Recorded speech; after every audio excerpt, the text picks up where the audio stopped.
Dans la caille plateforme pays, plateforme nation, pas oublier abonner sur channel YouTube nous, pas oublier partager, like, subscribe. Mesdames et messieurs, nous avons une crise en Haïti, alors sur télévision France, Jerry Tardieu, ancien député, t'a parlé. Pas oublier dans la plateforme Nation, plateforme Occident. Pas oublier abonner sur channel YouTube nous, pas oublier partager, like, subscribe.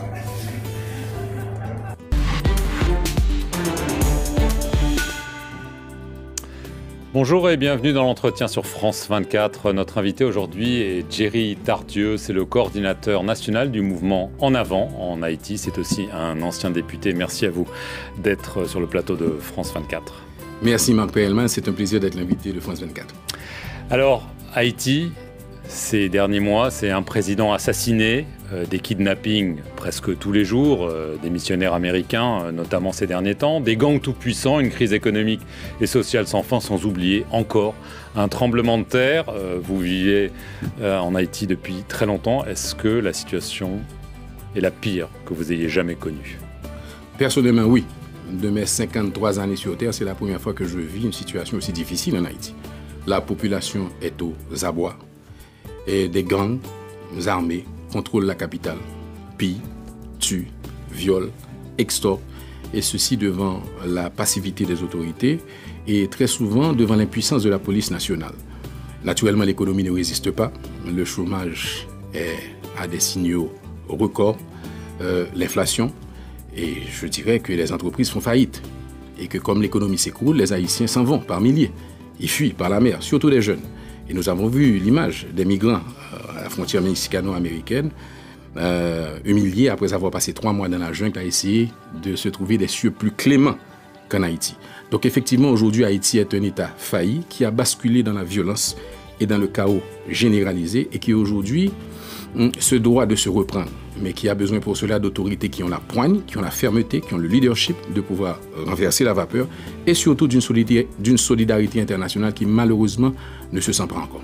Alors, comment est-ce qu'on en est arrivé là? On ne va pas remonter toute l'histoire, oui, mais ne serait-ce que ces 5 dernières années, comment est-ce qu'on est arrivé à ce stade-là? Absolument. Alors Haïti, il y a des problèmes structurels qui datent de 2 siècles. Nous n'avons pas le temps de les aborder, que ce soit notre premier siècle d'existence qui a été marqué par le fardeau de la dette qui nous a empêché d'avoir, je dirais, les possibilités financières de construire un État fort. Le 2e siècle difficile, occupation américaine, gouvernement populiste, coup d'État. Arrivons-en aux 5 dernières années. Qu'est-ce qui s'est passé qui fait qu'aujourd'hui nous sommes au bout du gouffre et vivons cette crise? En fait, l'assassinat du président Jovenel Moïse est le symptôme le plus palpable, le plus concret de cette descente vertigineuse d'Haïti vers le chaos et la violence. Donc on diront qu'il a lui-même créé les conditions de par sa gouvernance, de cette instabilité, de cette fragilité de la police et de cette violence dont il a été victime. C'est une autre histoire, on y reviendra.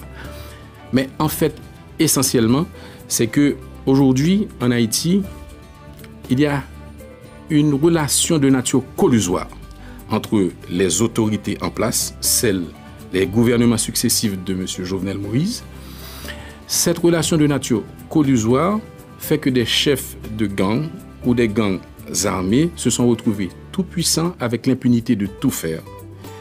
Relation de type collusoire entre ces gangs armés et certains opérateurs du secteur privé des affaires, qui eux aussi, puisque étant dans l'obligation probablement de financer ces gangs qui, au fond, leur font aussi des exigences pour qu'ils puissent continuer à fonctionner, et relations de type collusoire entre certains élus ou certains pressentis candidats à la députation, au sénatorial ou au présidentiel, qui comptent sur ces gangs pour voler les élections. Donc cette relation de nature collusoire entre les autorités et des tout-puissants entre les gangs ont créé chez les gangs une force. Ils ont, pendant des années, accumulé de l'argent, des armes, et en fait une certaine impunité qui fait qu'aujourd'hui ils sont maîtres de la situation. Et aujourd'hui ils ne répondent de plus personne. Donc c'est là le plus difficile. Ce sont eux qui contrôlent Haïti aujourd'hui. En fait, aujourd'hui, la capitale haïtienne est contrôlée par des gangs armés qui décident de tout, qui décident... Voilà, on l'a vu il y a quelques jours dans la rue. Il y a notamment le chef d'une alliance de gangs qu'on appelle le G9, Jimmy Cherizier, alias Barbecue. On l'a vu parader ces derniers jours, même prendre la place du Premier ministre qui a dû fuir parce qu'il a eu peur. Et là, il appelle à la démission du Premier ministre. C'est lui le président effectif d'Haïti aujourd'hui ? Alors, sans devoir nommément préciser qui contrôle la rue, nous dirons qu'il y a des gangs armés, il y a des factions armées qui, aujourd'hui, en dehors de la loi et illégalement, ont pris le contrôle de la capitale haïtienne Port-au-Prince. Et souvent Ils ne se cachent plus, c'est ça. Ils paradent, ils disent « c'est moi qui décide, je veux que le Premier ministre parte ». C'est quand même incroyable. Au vu et au su de tout le monde, avec beaucoup d'arrogance, ce qui crée un effroi, une panique. Et les Haïtiens quittent Haïti par milliers vers des cieux les plus cléments. Et ceux qui quittent, ce sont ceux qui sont les plus préparés et les plus jeunes, dont nous aurons besoin pour construire cet Haïti dont nous rêvons. Donc c'est le drame haïtien d'aujourd'hui. Et malheureusement, ce drame passe par une solution au problème d'insécurité. Cette solution au problème d'insécurité signifie qu'il faut mettre des moyens derrière la police nationale, et une police nationale qui se doit d'avoir aujourd'hui une unité antiterroriste. On vient d'en changer le chef, mais bon. On vient d'en changer le chef. On va voir ce qui va advenir. Il nous faut aujourd'hui une cellule antiterroriste parce que nous sommes en train de balancer, Marc Perelman, d'une situation de criminalité classique à une situation de terrorisme. Et quand je dis terrorisme, je pèse mes mots.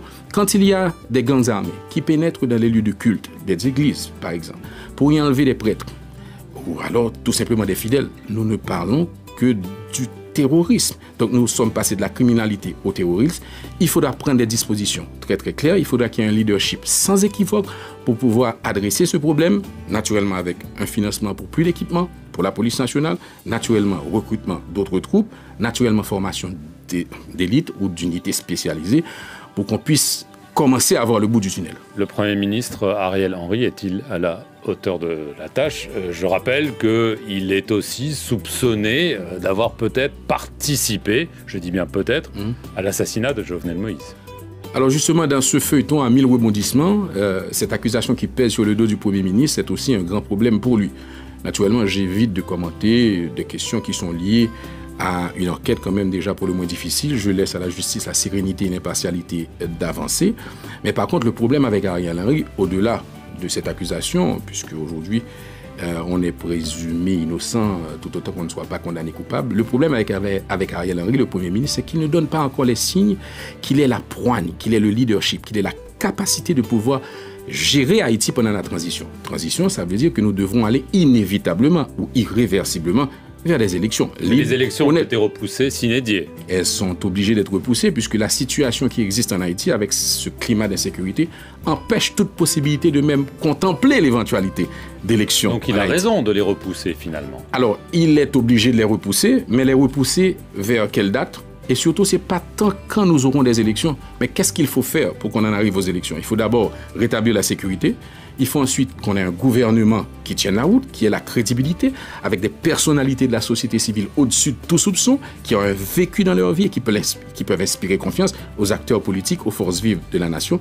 Et puis, bien entendu, il faut qu'on ait un conseil électoral impartial pour que des partis politiques, dont le mien, nous puissions sans aucune crainte aller aux élections en sachant qu'elles sont libres, honnêtes, transparentes et démocratiques. Mais vu le contexte que vous décrivez, essentiellement la question sécuritaire, ça paraît totalement impossible. Et la communauté internationale, vous l'avez dit, semble finalement peut-être en avoir marre d'Haïti. Peut-être qu'il y a une fatigue sur Haïti. C'est difficile de prévoir des élections, mais je dirais qu'avec la communauté internationale, il faudra aussi qu'on puisse revoir nos cahiers. Et je m'explique.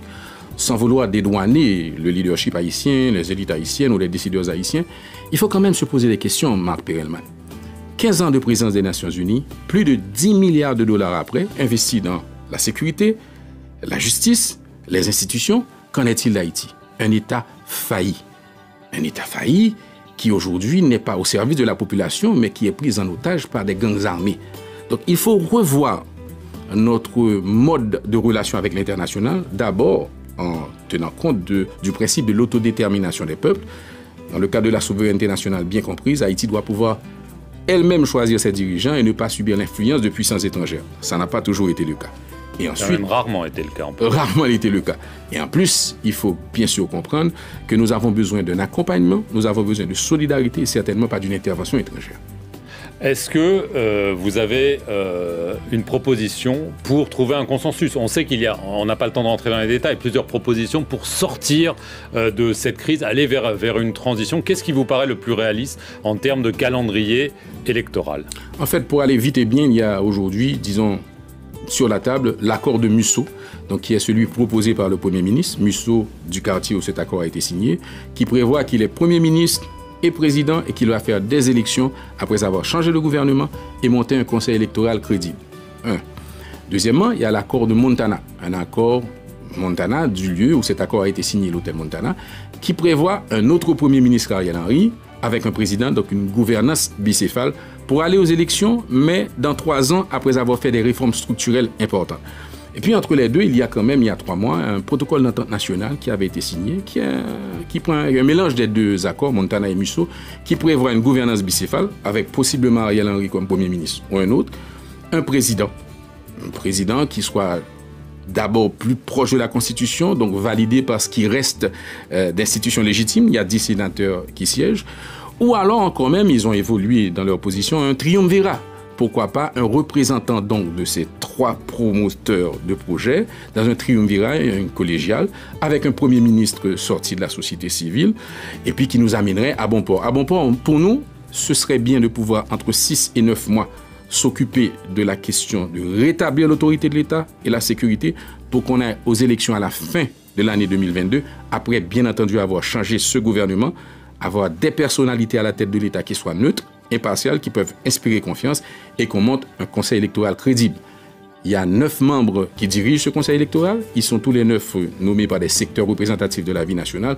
Aujourd'hui, sur les 9 secteurs, seulement 7 ont dépêché 7 n'ont pas répondu positivement à l'appel du Premier ministre. C'est qu'il y a un problème, c'est qu'aujourd'hui, il faut un consensus politique largement consensuel pour permettre aux Haïtiens ensemble de décider que fait-on, où on va, quand et comment.